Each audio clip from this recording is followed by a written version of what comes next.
Selamat pagi, apa kabar sahabat Sonora dan juga sahabat Sonora Network dimanapun Anda berada. Kembali pagi hari ini Sales Mastery with Eloy Zaluku ya. Dan kita juga sudah kedatangan Pak Eloy pagi hari ini. Selamat pagi Pak Eloy. Selamat pagi Mbak Yulis. Apa kabar pagi hari ini? Selalu luar biasa ya. Dan pagi hari ini juga dengan semangat membara meskipun cuaca Jakarta mendung ya Pak Eloy. Ya ini mendung, tetapi bagi orang-orang hebat ini selalu menjadi kesempatan untuk mencetak sejarah baru hari ini ya. Karena hari ini bukan hari yang biasa Mbak Yulis. Ini adalah hari yang spesial. Kenapa? Kenapa spesial? Karena Pak Eloy ulang tahun ya? Bukan ya? Bukan, tapi ini banyak orang yang menjalani hari itu ya, itu dilihat sebagai hari yang sama seperti hari-hari kemarin. Sebetulnya tidak Mbak Yulis. Betul. Karena kalau ini menjadi hari yang biasa seperti hari kemarin, maka sebetulnya nafas ini bisa berhenti tadi malam. Benar banget. Justru karena nafas ini masih ada pagi ini alasannya hanya satu. Karena hari ini ada satu tugas yang Sang Pencipta titipkan kepada setiap kita. Dan beliau ingin supaya hari ini kita lakukan yang terbaik. Dan bahkan kita memulai itu dengan melihat hari ini sebagai hari yang spesial. Jadi sahabat Sonora di seluruh tanah air, di 17 kota yang sekarang sedang mendengar, today is a special day. Every day is a special day. Setiap hari adalah hari yang special. Lakukan yang terbaik karena Anda dititipkan satu tugas hari ini untuk kita lakukan yang terbaik ya. Ini kita mau tuker sini aja. Karena suara Pak Eloy jadi ini nih. Jadi bindang. Tiba-tiba jadi nggak kedengeran ya. Oke. Nah pagi hari ini kan juga temanya spesial nih Pak Eloy. Smarter way to uncovering affliction and aspirations. Ya betul. Karena ini bagian dari Rev Sales proses kita kan satu bulan terakhir kan kita selalu ada bintang tamu ya. Iya betul. Dan hari ini kita tidak ada bintang tamu sehingga kita lanjutkan dari Rev Sales proses kita ya. Kita sudah membahas mengenai leads and referrals, kita berbicara mengenai prospecting, kita berbicara mengenai establishing rapport, dan yang keempat hari ini kita akan berbicara mengenai uncovering aspirations and afflictions. Tetapi sebelum masuk ke sana sebagai pembukaan Mbak Yulis, saya mau mengajak teman-teman sahabat Sonora yang sedang mendengarkan bahwa semua strategi yang sedang kita bahas ini setiap hari Rabu pagi ini menjadi kurang efektif kalau kita tidak melakukan tahap yang pertama bagi seorang salesperson, dan itu adalah disiplin diri yang tinggi. Ini penting sekali oleh karena kalau ditanya apa sih yang membedakan antara top salesperson dengan salesperson yang biasa-biasa saja, maka betul strategi ada di sana. Tetapi yang tidak kalah penting juga adalah disiplin diri. Nah, apa itu disiplin diri? Nah, sahabat Sonora tolong dengarkan definisi ini ya.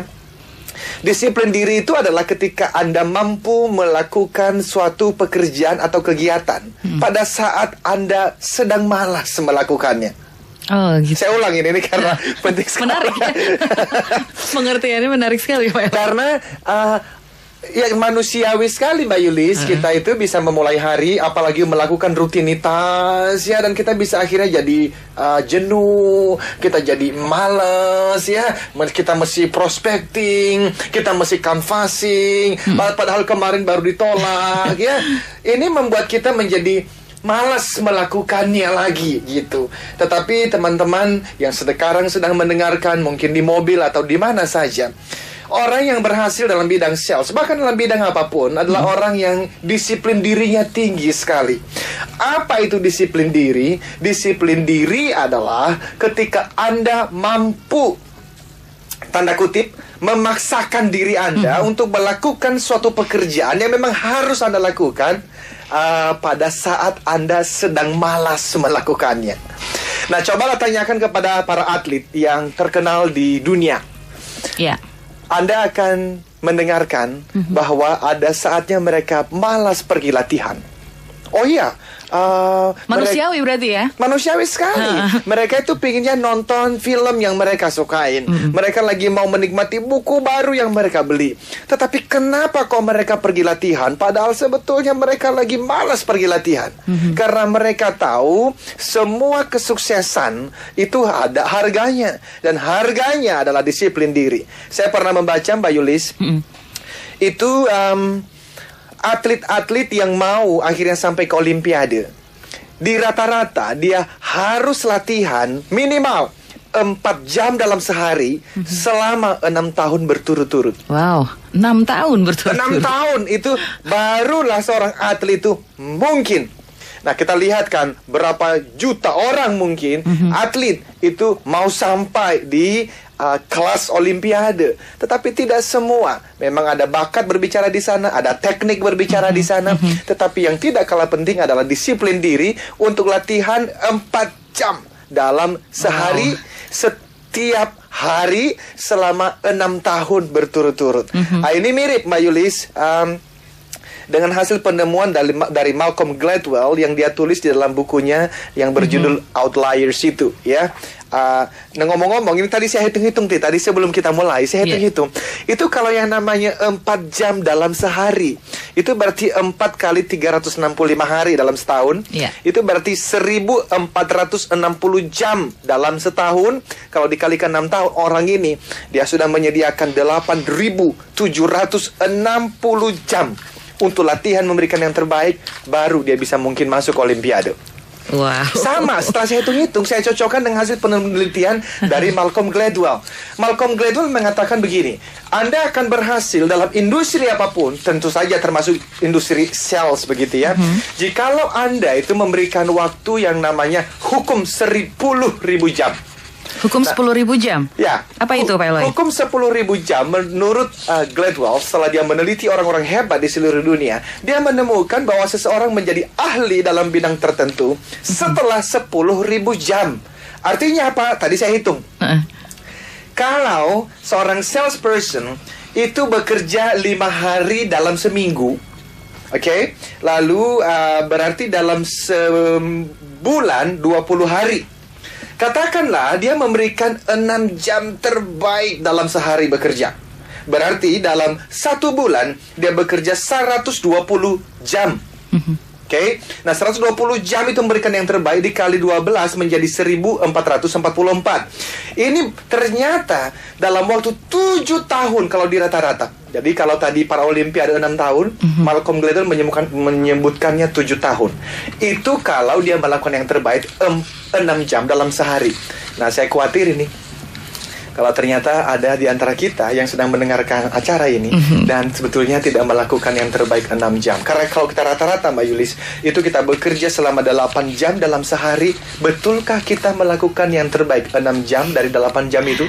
Atau kita lebih banyak update status, kita nongkrong. 6 jam ngapain aja gitu ya. Nah, kalau memang ternyata hanya 3 jam yang terbaik kita lakukan dalam sehari, kita butuh waktu 14 tahun untuk menjadi ahli.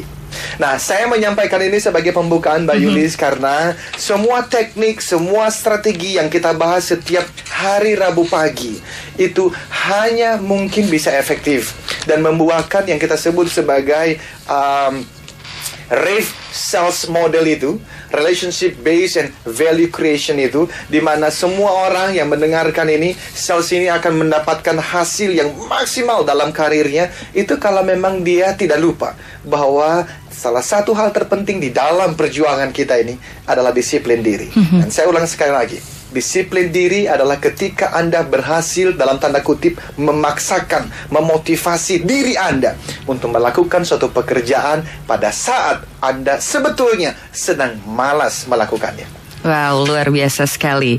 Dan apakah Anda juga pagi hari ini sedang malas? Nah, berarti ini sudah dipecut nih sama Pak Eloy. Iya, bangkit. Oi, bangkit, jualan. Tapi bagaimana cara cerdas menggali kebutuhan dan keinginan prospek, kemudian juga untuk menemukan value gap ya, atau peluang untuk memberikan nilai tambah dan layanan terbaik. Ini kan juga yang mesti kita tahu pagi ini ya. Ini yang Pak harus Eloy, kita bahas. Oke. Ini gimana sebetulnya Pak Eloy? Jadi setelah kita membahas mengenai leads and referrals, prospecting dan establishing rapport, uncovering afflictions ini kan berbicara mengenai problem, masalah, frustrasi, penyakit, tantangan dan sebagainya yang mungkin sedang dialami oleh kita punya prospek klien. Oh, oke. Jadi namanya adalah afflictions. Afflictions itu adalah ketika kita mencoba mencari tahu masalah apa yang sedang dihadapi oleh klien kita. Di luar sana orang menyebutkannya need analysis, begitu ya, atau fact finding. Nah, ini kelihatannya sederhana, tetapi waktu nanti kita memformulasikan pertanyaan-pertanyaan tertentu untuk menggali yang namanya afflictions ini ternyata butuh latihan. Nah, kenapa tadi di awal kita berbicara mengenai disiplin diri? Karena ini butuh latihan. Kalau disiplin dirinya nggak ada, latihannya nggak jalan. Jadi itu adalah afflictions. Setelah Anda berhasil membangun hubungan, berkenalan dengan si calon prospek, sekarang waktunya untuk kita mencari tahu apa kebutuhannya. Tetapi Mbak Yulis, di luar sana banyak yang belajar mengenai hal ini. Tetapi sebetulnya mencari kebutuhan klien itu hanya satu mata koin dari yang namanya need analysis ini.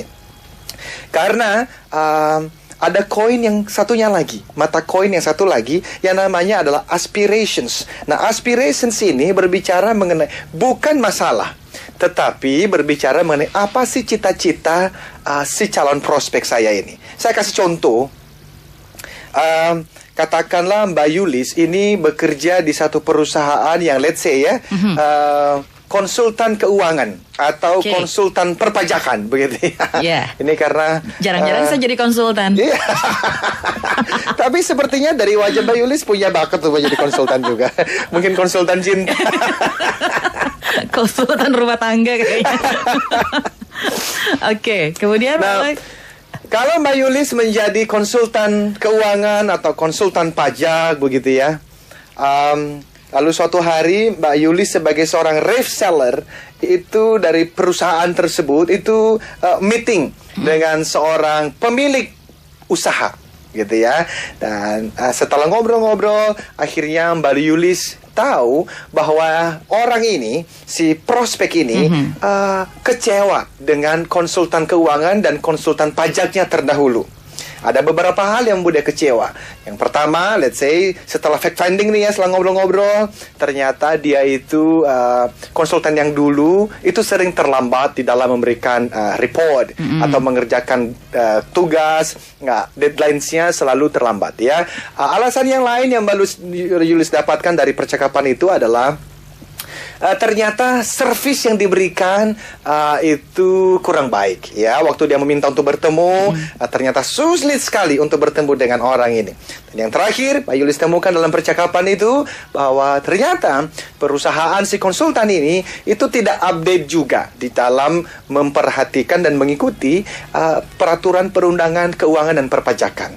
Anyway, dalam pertemuan itu Mbak Yulis akhirnya menemukan bahwa saya bisa memberikan solusi pada 3 kebutuhan yang tadi itu. Yang pertama adalah kan masalahnya dia adalah bahwa dia mengatakan saya ini kecewa dengan konsultan saya sebelumnya. Kenapa Bapak kecewa? Ada apa? Lalu dia mulai menceritakan tadi itu kan. Yang pertama adalah mereka selalu terlambat reportnya. Deadline-nya nggak pernah nyampe seperti yang saya harapkan. Waktu saya minta bertemu, meminta informasi, mereka selalu juga sulit sekali untuk bertemu. Dan ternyata yang ketiga adalah mereka tidak mengikuti dugaan saya, menurut beliau, mereka tidak mengikuti peraturan perundangan perpajakan yang sekarang baru diupdate, gitu ya. Setelah mendengarkan semua ini, Mbak Yulis merasa saya bisa membantu. Ini adalah expertise dari perusahaan kami.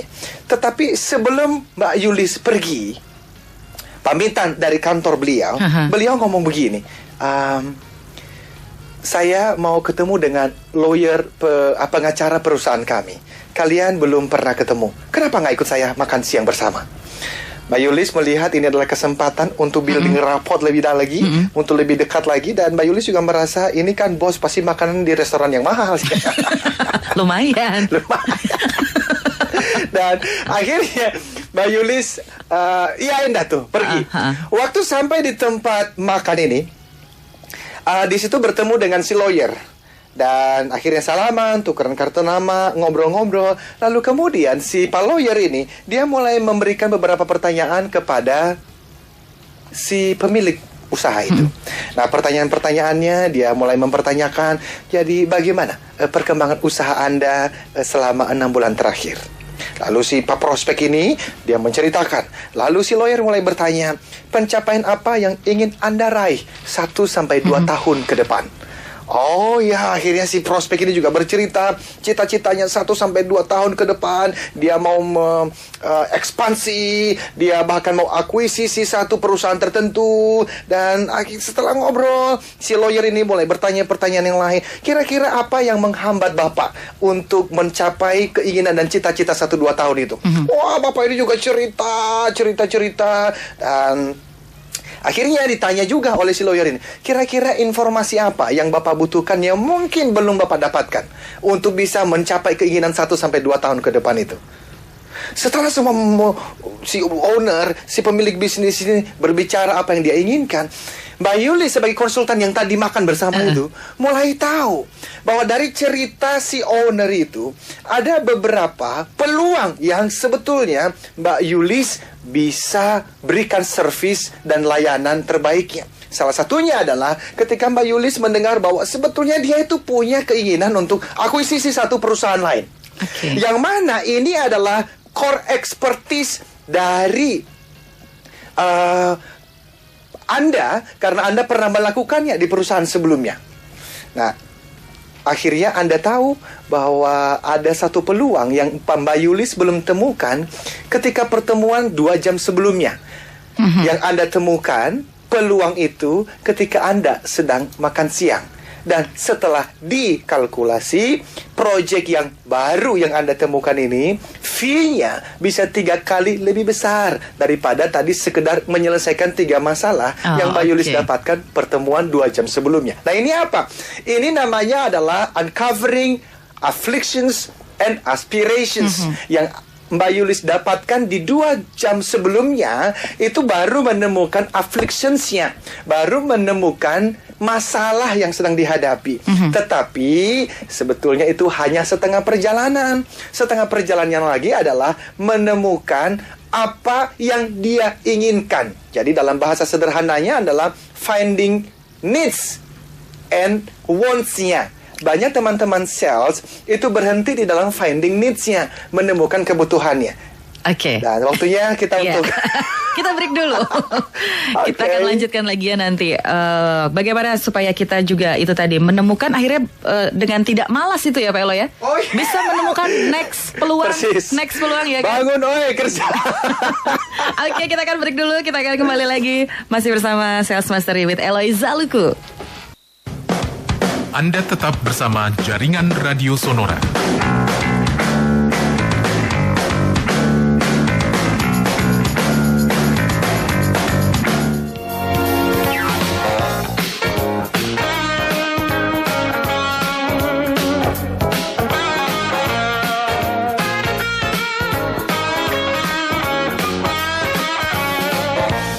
Kembali di perbincangan kami pagi hari ini bersama Pak Eloy Zaluku, dan pastinya juga Anda yang merasa bahwa kadang-kadang peluang-peluang di depan mata itu kita lepas atau terlepas malah begitu ya, karena kita malas, MALAS, sehingga kita juga tidak tahu bagaimana mendapatkan peluang-peluang dari klien ya kan, ataupun juga mendapatkan hal-hal yang positif yang bisa lebih mendekatkan kita lagi, lebih engage lagi kepada klien kita, cuma gara-gara kita bosan klien ini sering nolaknya gitu daripada setujunya gitu ya Pak Elo ya. Itu kan juga merupakan perasaan-perasaan yang membentengi diri untuk malas berbuat betul, gitu betul ya. sekali. Dan ini ada pertanyaan dari pendengar kita di Boyolali ya. Kayaknya kita perlu jawab karena kemungkinan ada miskomunikasi sedang terjadi ini ya. Gimana pertanyaannya Mbak Yulis? Nah, ini pertanyaan juga agak antik ya. Dari Fajar Setio Hartono di Boyolali, selamat pagi. Kalau saya bekerja ke bank dan waktu malas melakukannya, apakah saya termasuk disiplin diri? Ini maksud pertanyaannya gimana sih Pak Ele? Ya mungkin, terima kasih Bapak untuk pertanyaannya. Makanya ini mungkin ada miskomunikasi ya. Jadi Bapak justru kalau Bapak malas melakukannya dan Bapak tidak melakukannya, Anda mengikuti rasa malas itu, tentu saja Anda tidak disebut sebagai seorang yang disiplin, gitu ya. Karena disiplin diri itu sesuai dengan arti definisi yang tadi kita sudah bahas adalah ketika Anda sedang malas bangun pagi, ketika Anda sedang malas prospecting, ketika Anda sedang malas melakukan follow up kepada klien, namun Anda berhasil untuk membangkitkan semangat, Anda berhasil tanda kutip memaksa diri Anda untuk tetap melakukannya, itu baru namanya disiplin diri. Dan itu yang sangat dibutuhkan untuk berhasil dalam profesi apapun, termasuk di bank di mana Anda sedang bekerja hari ini. Ya, jadi kalau Bapak bilang bekerja di bank padahal saya malas, ya itu berarti Bapak sudah termasuk disiplin. Iya kan Pak Ele? Gimana? Katanya tetap bekerja di bank padahal saya malas, tapi saya tetap pergi bekerja. Oh itu maksudnya? Iya, berarti itu sudah disebut disiplin diri begitu kan?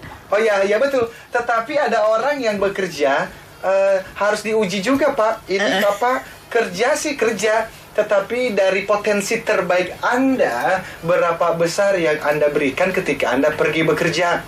Karena kita di survei produktivitasnya nih Mbak Yulis, kalau tidak salah ingat produktivitas kerja manusia Indonesia itu adalah berada di 111 dari berapa negara di dunia. Jauh banget ya. Ini kita jadi produktivitasnya memang kecil sekali. Jadi orang pergi bekerja belum tentu mereka memberikan hasil terbaik. Kemarin saya ngomong dengan salah satu klien, dia memimpin satu tim sales dan di bawahnya itu ada 30 orang. Dan kalau dia hitung-hitung Mbak Yulis, itu maksimal 15 orang dari 30 orang itu yang bekerja setiap harinya melakukan pekerjaan yang kualitasnya itu 60-70%. Yang 15 orang lagi itu cuma datang ke kantor dan mengharapkan gaji bulanan saja. Nah ini sebetulnya tidak boleh. Saya mesti quote lagi ini Mbak Yulis, apa yang pernah disampaikan oleh orang bernama Martin Luther King Jr. Ketika di dalam biografinya dia mengatakan kalimat yang sangat inspiring. Dia berkata, "If you are called to be a street sweeper, jikalau Anda bekerja sebagai penyapu jalanan, maka sapulah jalanan sebaik Michelangelo melukis. Sapulah jalanan seperti Beethoven mengkompos lagu klasik. Sapulah jalanan sebaik Shakespeare menuliskan syair-syair puisinya." Siapa Beethoven, siapa Shakespeare, siapa Michelangelo? Ini adalah orang-orang yang sangat ahli di bidangnya. Dan hasil karya mereka itu dinikmati sepanjang zaman. Dan hasil karya mereka disimpan oleh orang-orang hebat dan diperbincangkan oleh orang-orang hebat di seluruh dunia. Nah, kenapa mereka bisa sedemikian hebat? Karena mereka memang mengerjakan pekerjaannya dengan sangat baik.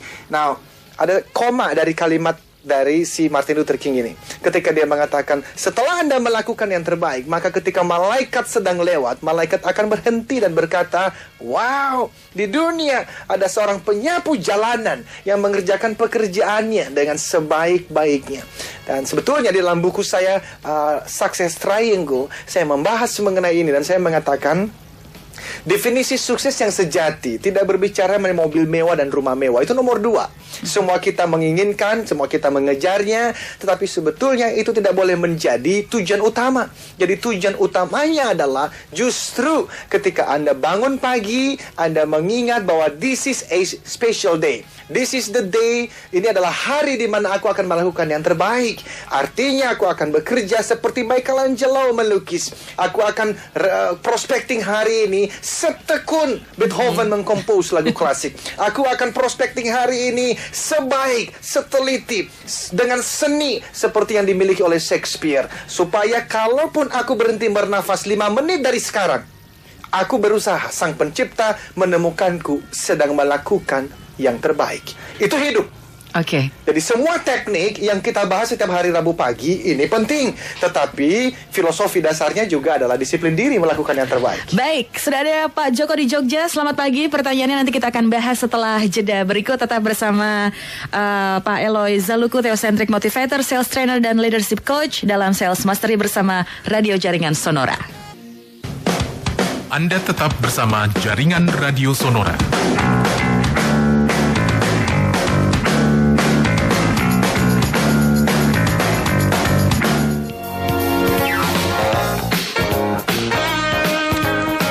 Kembali bersama Radio Jaringan Sonora dan Sales Mastery masih Anda ikuti pagi hari ini dengan Pak Eloy Zaluku, Theocentric Motivator, Sales Trainer dan juga Leadership Coach mengenai cara cerdas untuk menggali kebutuhan dan keinginan prospek. Wah, ini luar biasa karena biasanya nih kita suka malas sekali untuk ingin menggali lebih dalam, kenal lebih dalam, engage lebih dalam ya. Dan kata kuncinya adalah memang disiplin diri. Ya, betul ya Pak Eloy? betul sekali. Tapi Pak Eloy sebetulnya gimana sih menggali kebutuhan dan keinginan prospek itu seperti apa? Coba mungkin ada beberapa tipsnya dulu nih Pak Eloy bisa kasih sebelum nanti kita ke pertanyaan Baik. by SMS. Tipsnya kita tentu mulai dari yang paling pertama dulu ya. Yang pertama itu adalah preparation, persiapan ya. Harus ingat lagi, ini berarti kita sedang di tahap yang keempat. Leads and referral sudah ya, prospectingnya sudah, building rapportnya juga sudah. Tetapi waktu kita masuk di dalam uncovering ini, menemukan, maka ada preparation yang kita bahas. Apa itu? Sebetulnya kembali dalam industri apapun, calon klien kita itu punya kebutuhan yang basic needs-nya, dan itu bisa kita kira-kira. Ya, apalagi kalau sudah di industri itu selama bertahun-tahun, Anda pastinya sudah tahu, oh industri ini, rumah sakit ini, dokter ini, atau dalam profesi saya sebagai seorang trainer misalnya, waktu saya berbicara mengenai motivasi, berbicara mengenai sales atau coaching, saya udah tahu kira-kira kebutuhannya apa. Ya, tetapi ini kita perlu ingatkan lagi karena banyak hal-hal yang basic ini dilewatin oleh teman-teman sales, khususnya ketika dia merasa saya sudah jago di dalam jualan ya. Nah, ini saya mesti berbicara mengenai konsep dasar dari yang namanya marketing. Yang dikenal dengan STP ya. STP itu berbicara mengenai segmentasinya, berbicara mengenai targetingnya, berbicara mengenai positioningnya. Nah, orang sales yang hebat, dia mesti mengerti dengan jelas segmen dari produk atau jasa yang saya jual ini seperti apa. Nah, segmen targeting itu berbicara mengenai produk saya ini menyasar pada umur apa saja ya, apakah semua umur kah, atau mungkin untuk anak-anak, atau untuk teenagers, remaja, atau mungkin untuk orang-orang yang lanjut usia ya. Itu berbicara mengenai targeting dan segmentasinya. Sebetulnya ini gender kepada wanita sajakah atau kepada pria saja. 2 minggu yang lalu saya berbicara di satu perusahaan lebih kepada MLM sebetulnya. Dan itu produk-produk mereka umumnya ada untuk laki-laki, tetapi umumnya untuk wanita. Itu juga selalu menjadi pengalaman yang menarik tuh. Ketika training 100 orang, yang di situ ada 97 orang wanita, ya. Dan produk mereka itu adalah untuk melangsingkan tubuh, wah, dan kecantikan. Jadi ya itu juga pengalaman yang bagus tuh ya, kalau bertemu dengan ibu-ibu yang langsing-langsing ya. Nah, ini adalah mereka target segmentasinya adalah umumnya ibu-ibu. Oke. Nah, seorang salesperson mesti mengerti itu. Yang bicara mengenai positioning, ini kalau saya bicara dengan teman-teman sales di lapangan, tidak banyak yang betul-betul memahami positioning dari produk yang dia jual. Tidak banyak yang memahami positioning dari jasa yang dia jual. Nah, apa sih itu positioning? Positioning berbicara mengenai persepsi, atau Anda memposisikan produk Anda itu di lapangan sebagai premium products kah? Atau kita ambil contoh sederhana, let's say bicara mengenai mobil. Anda jual mobil, itu mobil yang Anda jual positioning di pasar adalah itu memang premium cars, itu yang harganya se-M ke atas kah? Atau mobil yang irit kah? Nah, ini pendekatan Anda di dalam uncovering nanti ini juga penting sekali ya, berbicara mengenai 4Ps di dalam konsep dasar marketing produknya. Kenapa kita membahas ini? Karena Anda hanya efektif di dalam menggali kebutuhan dan keinginan dari prospek ketika Anda mengenal dengan baik produk yang sedang Anda jual. Anda mengenal dengan baik produk pricingnya, Anda mengenal dengan baik place di mana ketemu dan orang-orang ini, dan tentu saja piece yang pertama dalam konsep dasar marketing adalah promotionnya. Jadi Mbak Yulis, kiat yang pertama, cara yang pertama memang kita nggak bisa skip ini. Seorang salesperson dia harus betul-betul mempersiapkan diri. Dalam artian dia tahu itu STP dari produk jasanya apa, 4Ps-nya apa, segmentasi targeting positioningnya, product pricing, place dan promotionnya apa. Dan sebelum bertemu dan menggali, sebaiknya memang melakukan research juga. Apa itu? Melakukan semacam menggali data, secondary data dulu. Menggali data-data dari mungkin itu dari Google ya. Perusahaan ini misalnya, apakah mereka sedang merger? Ini kalau B2B khususnya ya. Kita lagi memprospek satu perusahaan besar. Apakah mereka lagi ada merger? Apakah kita mengenal bahwa mereka punya kompetitor baru yang baru masuk di dalam pasar? Ini adalah informasi-informasi yang menolong kita ketika nanti kita mulai menggali kebutuhan dan keinginannya. Atau misalnya kita mendengar bahwa perusahaan ini sedang ekspansi. Kita mendengar, kita membaca, lagi melakukan reorganisasi. Kita mendengar ada produk launch, ada produk baru yang sedang di-launch. Atau mungkin mereka sedang memulai dengan strategi baru. Atau mungkin ada senior atau pimpinan baru yang masuk dalam perusahaan dan so on.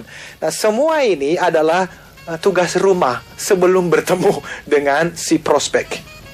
Preparation itu tadi ya? Preparation itu. Nah, tentu itu salah satu yang pertama. Nanti kita bisa berbicara berikutnya mengenai bagaimana memformulasikan pertanyaan-pertanyaan dari broad-ended question ke specific questions dan seterusnya. Tapi ini juga ada pertanyaan, ini perlu kita jawab. Ini dia pertanyaan-pertanyaan specific question mungkin ya. Iya, yang spesifik ini. Dari Pak Joko yang ada di Jogja ya, katanya. Selamat pagi Pak Eloy, menjadi penjual handal itu gimana caranya? Bagaimana sih penjabarannya? Pak Joko, selamat pagi Bapak. Ini pertanyaan yang bagus dan inilah yang sedang kita bahas di sini. Namanya sales mastery. Menjadi handal, menjadi ahli di dalam bidang penjualan. Menjadi penjual handal, jadi bagaimana caranya? Ya ikutinlah ya Sonora setiap Rabu pagi yang kami sebutkan sebagai ref selling Pak Joko. Ya, sekali lagi ini adalah relationship based and value creation selling. Ini adalah gimana kita bisa membangun hubungan baik, bisa berkompetisi dengan cara membangun hubungan baik dengan klien-klien kita, memberikan service, values yang bermanfaat kepada calon-calon klien kita. Dan tentu kita sudah membahas dari kemarin-kemarin, mulai daripada leads and referrals, dan hari ini kita sudah sampai pada step yang keempat, namanya uncovering aspirations and afflictions. Nah, justru Mbak Yulis, sebelum masuk kepada tips yang berikutnya, saya mau mundur selangkah ini di dalam kenapa sih ini penting. Karena kalau kita nggak mengenal kepentingan sesuatu, kita juga nggak disiplin untuk melakukannya. Bisa tahu tips-tipsnya, tapi setelah mendengar kanan masuk, kiri keluar. Kenapa? Karena kita tidak terconvince. Kita tidak melihat bahwa iya, ini adalah sesuatu yang sangat penting di dalam tahap penjualan. Padahal dalam tahap penjualan, uncovering affliction and aspiration ini adalah tahap yang sangat krusial.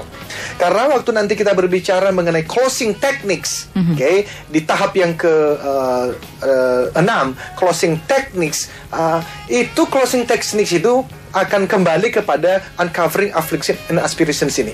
Sehebat-hebatnya kita untuk mengerti teknik-teknik di dalam menutup dan memenangkan penjualan, kalau kita gagal melakukan uncovering affliction and aspirations, kita juga akan terkendala ketika nanti kita closing. Jadi saya mau convincing dulu pendengar Sonora di seluruh tanah air. Kenapa kok ini penting? Bapak dan Ibu, setidaknya ada 5 alasan. Kenapa kok ini kita bahas ya? Tolong ikuti saja jadi penjelasannya ini. Kalau prospek mau terbuka, menceritakan tantangan atau masalah bisnis atau masalah pribadinya kepada Anda, misalnya nih, Anda sebagai AO, account officer di bank XYZ, kita nggak usah sebutkan nama bank tertentu. Lalu kemudian Anda bertemu dengan seorang yang membutuhkan dana. Dan dia menceritakan kebutuhannya. Bahkan kalau sampai dia menceritakan posisi finansial dia saat ini. Ini kan sebetulnya sesuatu yang sangat pribadi. Tetapi kalau dia bisa akhirnya menceritakan kebutuhannya, menceritakan keinginan-keinginannya, ini ada pesan yang sangat penting.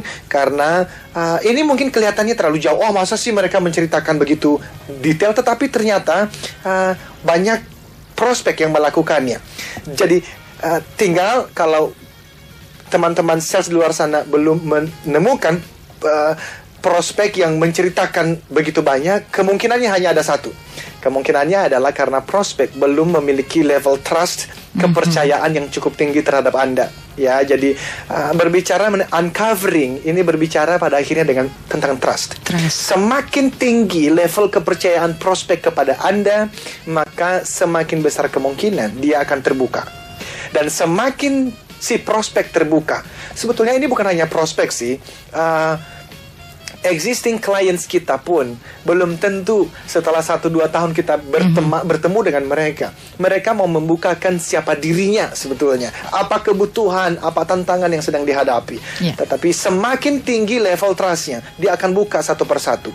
Nah, ini penting karena semakin banyak keterbukaan, semakin besar kemungkinan untuk Anda menemukan peluang untuk memberikan added value. Nah, itu sehingga bagi semua pria dan wanita di luar sana, yang kita lakukan adalah khususnya reselling adalah justru membangun kepercayaan ini. Ya, ini berarti ini nanti yang tadi saya sebutkan ini ya, berhubungan dengan closing techniques. Ya, ini ada pertanyaan lainnya, kita akan bahas dulu ya. Jadi untuk Pak Joko di Jogja, memang bagaimana caranya untuk menjadi penjual yang handal? Ikuti terus ya. Ilmu-ilmunya akan kita bagikan ya setiap Rabu pagi ya Pak. Iya, karena akan panjang sekali ya menjawab pertanyaan. Nggak cukup waktunya nanti. Salah satunya tapi tentu dengan apa yang sedang kita bahas hari ini ya Pak Joko ya. Oke, kemudian pertanyaan berikutnya Pak, melihat operator ponsel saat ini yang kelihatannya kan tidak fokus memberikan nilai tambah, tapi lebih kepada perang harga. Nah, andai kata ada salesperson di sana, apa sih yang terbaik yang bisa dilakukan? Kita ulang lagi pertanyaannya Mbak Yuli supaya bisa didengar oleh teman-teman yang lain. Kita lihat nih sekarang kan operator ponsel saat ini banyak ya, bersaing. Tapi kelihatannya tidak fokus pada memberikan nilai tambah.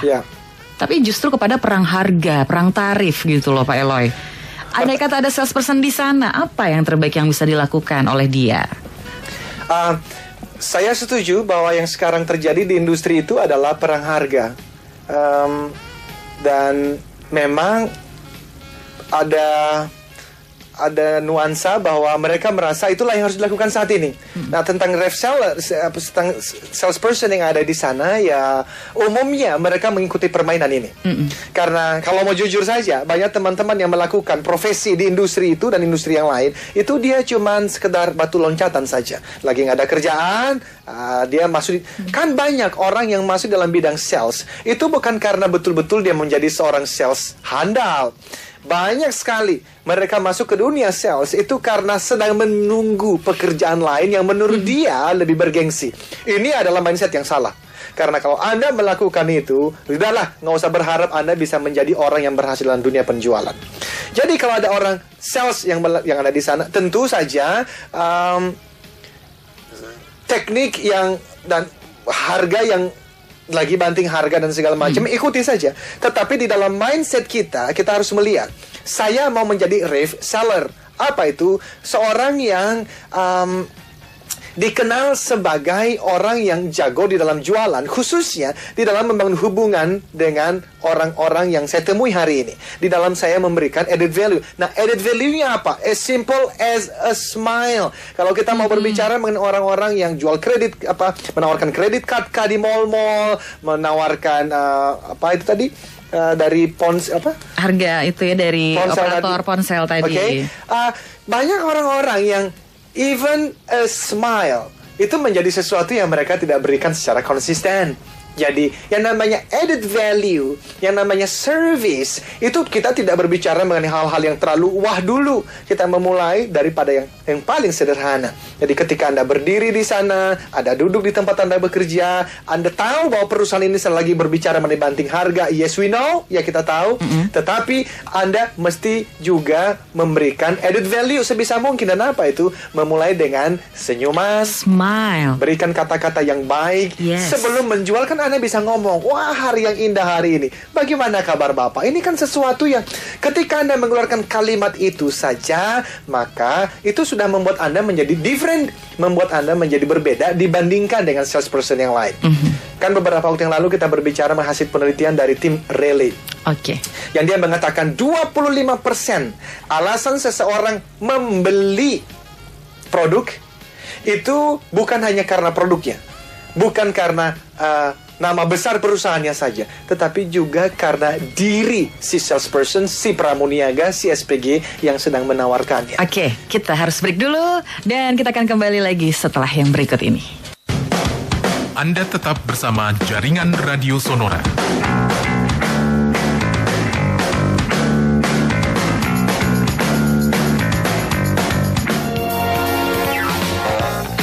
Ya sahabat Sonora, masih ada waktu bersama Pak Eloy Zaluku, Theocentric Motivator, Sales Trainer dan Leadership Coach, dengan perbincangan kita pagi hari ini mengenai cara cerdas menggali kebutuhan dan keinginan prospek. Pertanyaan dari sahabat kita yang ada di mana nih ya, Pak Murgi, selamat pagi. Ini kayaknya tadi Pak Eloy baru saja menjawab sebelum break. Karena Pak Murgi bertanya, kata-kata apa sih yang harus diucapkan pertama kali untuk memprospek orang yang belum kita kenal? Just as simple as smile tadi ya, yang Pak Eloy katakan. Ya betul, tetapi ini pertanyaannya menarik. Kata-kata apa yang harus diucapkan ya? Tentu dimulai daripada smile itu dengan ucapan yang positif tentunya. Tetapi yang penting Pak Murgi, ada yang namanya elevator speech.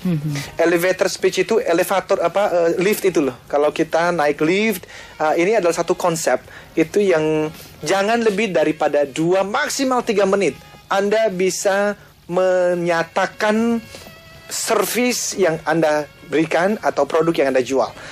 Contoh Pak Murgi, kalau saya bertemu dengan seseorang di dalam pesawat, ketika saya pergi di satu kota untuk memberikan training, saya umumnya memang mengajak berkenalan orang yang ada di sebelah kiri atau sebelah kanan saya. Alasannya sederhana, kita tidak pernah tahu rezeki itu datang dari arah mana ya. Jadi ketika ditanya, Pak Eloy mau kemana? Begitu ya, maka saya bisa menyatakan, oh saya lagi ke kota ini, dan saya menceritakan apa yang dilakukan, dan saya bertanya, Bapak mau kemana?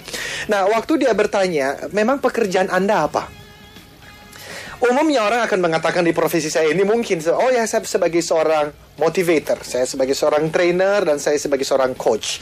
Saya umumnya menghindari kata itu. Saya akan mengatakan kalimat ini, oh ya Pak, kami membantu perusahaan untuk melipat gandakan penjualan dan kinerja perusahaan. Umumnya, orang ini akan bertanya, oh ya, gimana tuh caranya? Jadi, di dalam konsep marketing ada yang namanya AIDA. AIDA itu adalah attention. Jadi, waktu kita bertemu pertama kali, Anda itu mesti mendapatkan perhatiannya, menarik perhatiannya. Oleh karena ada 1000 hal yang sedang dipikirkan oleh orang ini. Dan bagaimana Anda bisa mendapatkan perhatiannya untuk terus berbincang-bincang dengan dia? Kan itu tantangannya. Tantangannya adalah berikan dia 1-2 kalimat yang ketika dia mendengar, yang muncul dalam pikirannya adalah beberapa kata, oh ya, atau masa. Gimana tuh caranya? Nah, kalau Pak Murgi berhasil mendapatkan perhatian seperti itu, maka kemungkinan besar Bapak akan berhasil untuk mengajak perbincangan lebih jauh di dalam membangun rapport, membangun yang namanya kedekatan yang lebih lagi. Jadi Pak Murgi, caranya adalah hari ini Bapak tuliskan 1 atau 2 baris, maksimal 3 baris, yang kalau ditanya Bapak kerjanya apa, maka Bapak harus memberikan kalimat yang bermanfaat bagi orang yang mendengarnya, dan dia memberikan tanggapan berikutnya. Oh ya, masa? Gimana tuh caranya? Nah, gimana? Saya bisa membantu Pak Murgi seandainya Pak Murgi memberikan industrinya apa, pekerjaan sehari-hari. Jadi kalau saya memberikan training, biasanya saya membantu klien nih di dalam industri tertentu. Ayo kita bikin 3 kalimat utamanya, sehingga kalau bertemu pertama kali Anda akan menyampaikan, dan itu membawa Anda bisa bicara lebih jauh lagi. Baik, sayang sekali waktunya terbatas Pak Eloy ya. Padahal masih ada hal-hal lain. Nanti minggu depan kita bisa berlatih mungkin ya Pak Eloy. Berlatih dengan kata-kata nih, kalimat-kalimat ajaib. Persis. Karena ini juga yang ditanyakan oleh Kayla di Cirebon. Bagaimana kalau klien tidak mau membeli produk atau jasa kita, apa yang harus kita ucapkan? Dan Pak Wijaya di Surabaya juga bertanya bagaimana sih menumbuhkan seorang marketing yang orangnya ini sudah paham produknya, karena sebelumnya dari bagian produksi. Ini menarik ya. Oke, nanti kita akan bahas minggu depan, bisa Pak Eloy? Pasti. Iya. Tetap tune in ya. Oke, di Sonora Network. Saya Yulis. Saya Eloy, katakan Yes, I can. Salam sukses. Triangle.